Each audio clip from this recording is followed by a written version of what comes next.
सबैभन्दा ठुलो चाहिँ यो राँगा हो।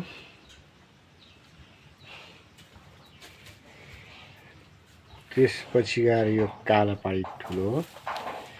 त्यसपछि गएर उतो पल्लो छेउको ठुलो हो। त्यसपछि यो ठुलो हो।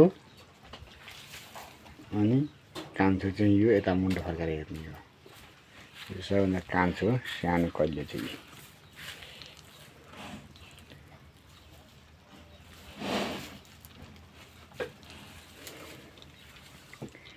जेठो माइलो कान्छो